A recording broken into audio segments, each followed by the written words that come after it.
Hello friend, अस्सलाम वालेकुम। Welcome to easy learning 708। ये MGT 101 की फाइनेंशियल अकाउंटिंग लेक्चर सीरीज़ है, जिसके अंदर हम main ledger, general ledger, nominal ledger और books of secondary entries and trial balance पढ़ेंगे। आइए स्टार्ट करते हैं आज की वीडियो को।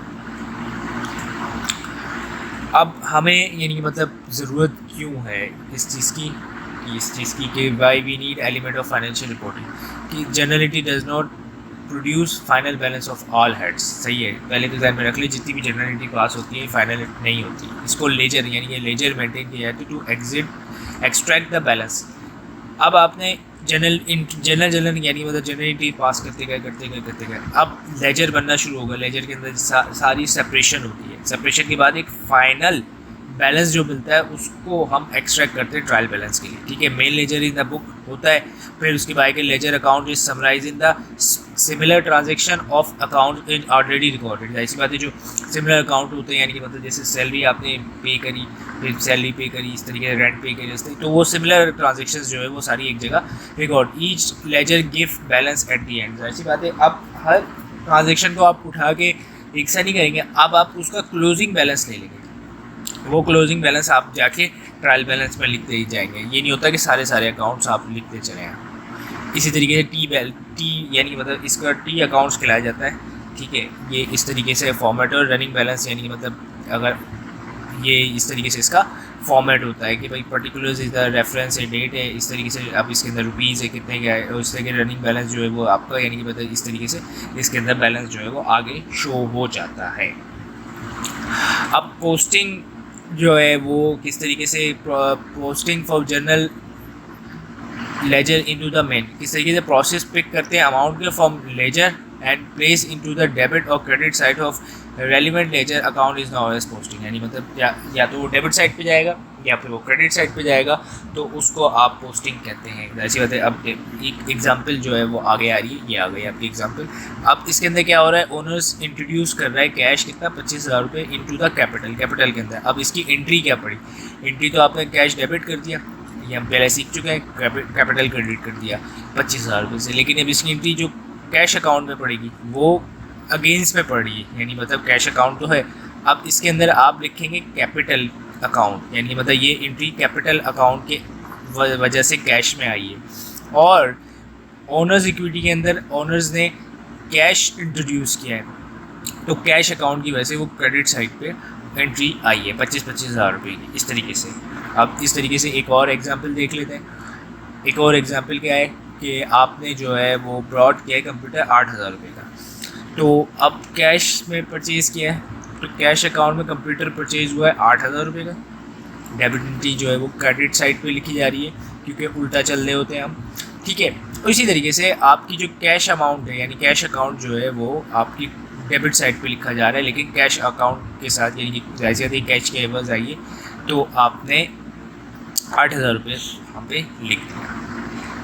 अब इसके अंदर एक जो है वो कंपाउंड एंट्री भी देख लेते हैं, यानी मतलब एक से दो तीन एंट्रीज जो है वो हिट कैसे होती हैं इस तरीके से। अब इसके अंदर ये है कि जो ओनर्स इंट्रोड्यूस कर रहा है 25,000 रुपये जो है वो कैपिटल इंट्रोड्यूस कर रहा है, और 10,000 रुपये जो है वो आपका कंप्यूटर कर रहा है। तो कैश डेबिट यानी कि मतलब कितने से, 25,000 रुपये से।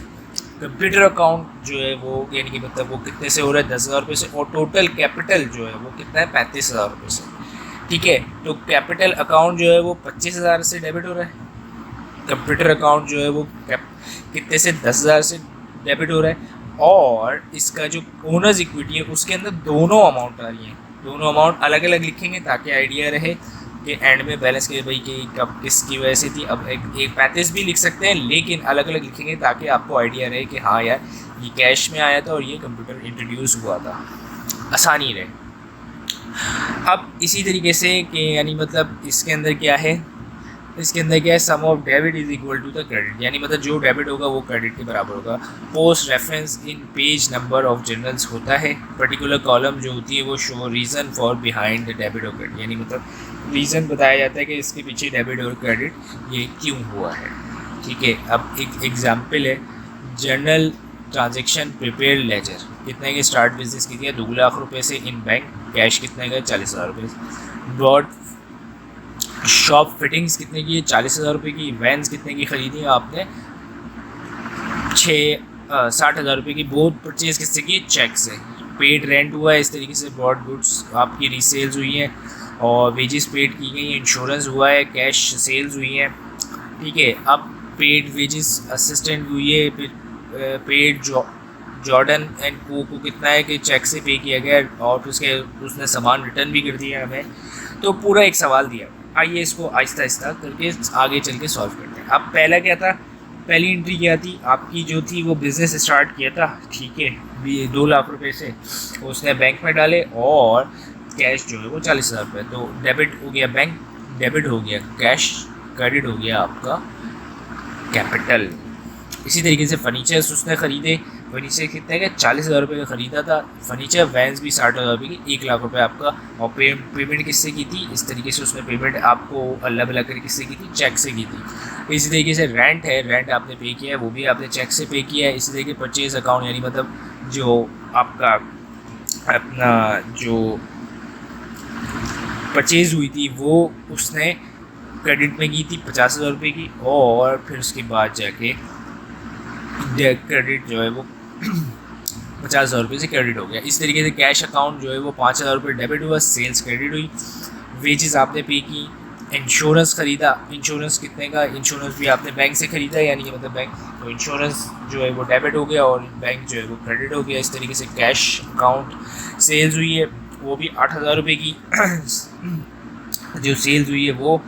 इसी तरीके से आपने वेजेस पे किए हैं, कितने? 1,000 रुपये की कैश वेजेस डेबिट और कैश क्रेडिट हुए। अब क्रेडिट जो है वो अब क्या था, हमने उसको माल बेचा कितने का?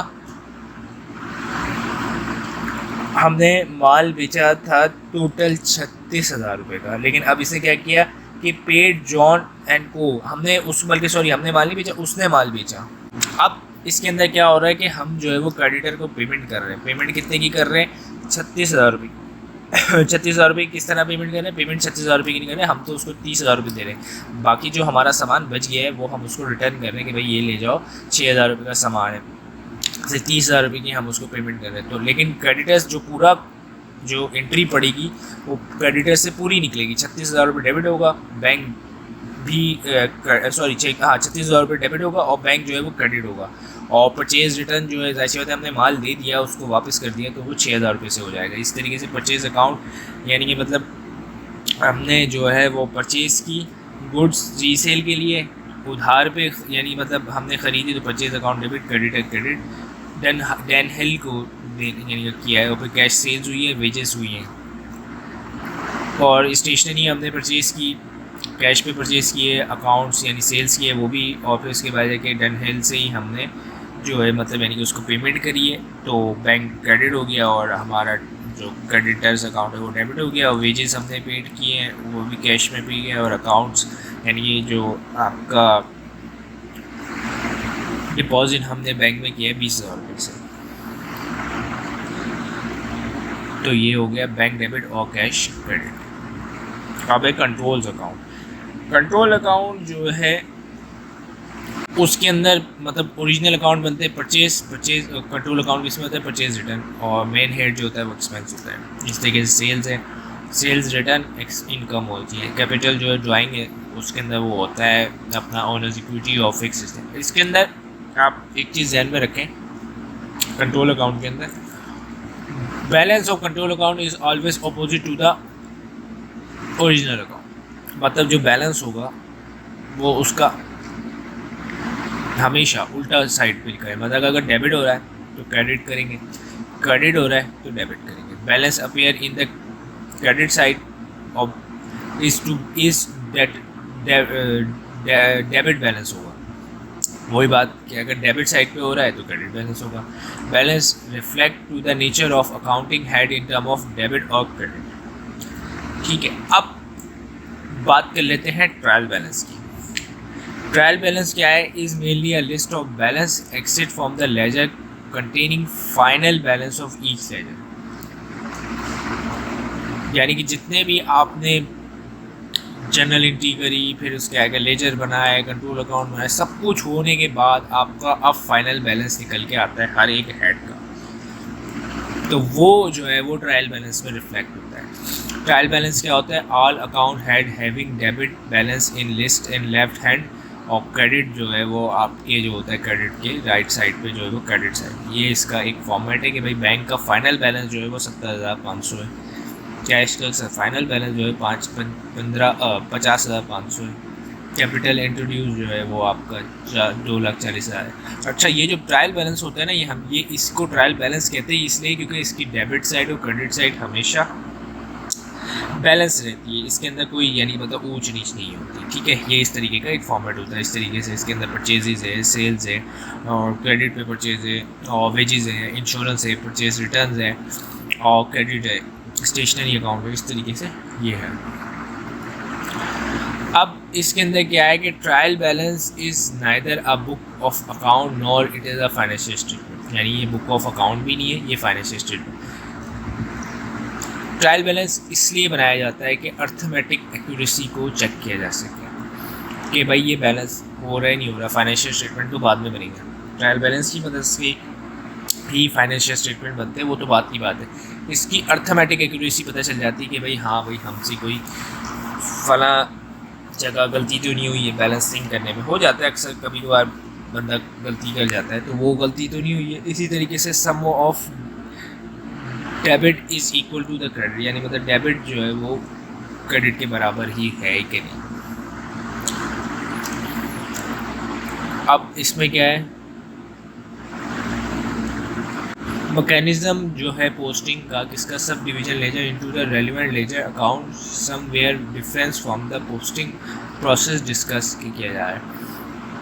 यानी कि मतलब अब जैसे परचेज जर्नल है, परचेज जर्नल का आपका टोटल आया 25,031 रुपये, तो सन्ड्री यानी कि मतलब क्रेडिटर अकाउंट्स के अंदर आएगा क्रेडिट, और डेबिट परचेज यानी परचेज अकाउंट में आएगा डेबिट। इस तरीके से आप रिकॉर्ड करेंगे। सेल्स जर्नल के अंदर आएगा आपका फाइनल बैलेंस, जैसे है सेल्स अकाउंट क्रेडिट, और सन्ड्री डेटर्स जो है वो 25,044 से डेबिट होगा, और सेल्स अकाउंट के अंदर क्रेडिट होगा 25,044 से।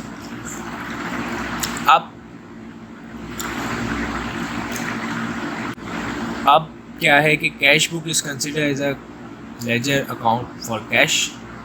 Consider first affect of has already been posted and second affect if cash receipt and payment are posted into the relevant account। अब अकाउंटिंग साइकिल हम देख लेते हैं कि यानी मतलब अकाउंटिंग जो है वो साइकिल किस तरीके से काम करती है। पहला है वाउचर्स सोर्स, यानी कि डॉक्यूमेंट का, कि भाई सेल्स हुई है तो सेल रिसिप्ट दिखाओ, परचेज़ हुई है तो परचेज रिसिप्ट दिखाओ, या कोई और सैलरी पेड हुई है तो सैलरी उसकी दिखा दो। फिर जर्नल एंट्रीज पड़ती हैं जो हम देख चुके हैं कि डेबिट और क्रेडिट होते हैं। फिर उसके लेजर बनते हैं, लेजर जो अभी हमने देखा कि भाई सेल्स लेजर बनता है, परचेज लेजर बनता है, और अपना उसका फाइनल बैलेंस निकालते हैं, तो उसके बाद ट्रायल बैलेंस बनता है। ट्रायल बैलेंस बनने के बाद फिर एक प्रोसेस आता है जो हम आगे देखेंगे, फाइनेंशियल स्टेटमेंट का। फाइनेंशियल स्टेटमेंट जो है वो ट्रायल बैलेंस के बाद बनते हैं, और उससे यानी कि मतलब फाइनेंशियल स्टेटमेंट का बनाने का जो असल मकसद है, मतलब फाइनेंशियल स्टेटमेंट बनाने का जो असल मकसद है वो एनालाइज करना है। क्या एनालाइज करना है? ये कि ये कंपनी प्रॉफिटेबल है नहीं। अल्टीमेट गोल यही होता है कि फाइनेंशियल स्टेटमेंट बने और फिर एनालिसिस करें कि भाई ये कंपनी प्रॉफिटेबल है, आया कि ये कंपनी इन्वेस्ट के काबिल है या नहीं। अगर काबिल है तो करते हैं इन्वेस्ट, और अगर ये होता है कि फाइनेंशियल स्टेटमेंट बुरे आना शुरू हो गए तो अब इस कंपनी में अगर आपने इन्वेस्टमेंट की भी है तो अब आप बेच के निकलो। ये टाइम निकलने का और लॉस में जाएगी तो और आपकी शेयर की वैल्यू गिर जाएगी। तो मैं उम्मीद करता हूँ ये आपको वीडियो पसंद आई होगी। Thank you for watching this video.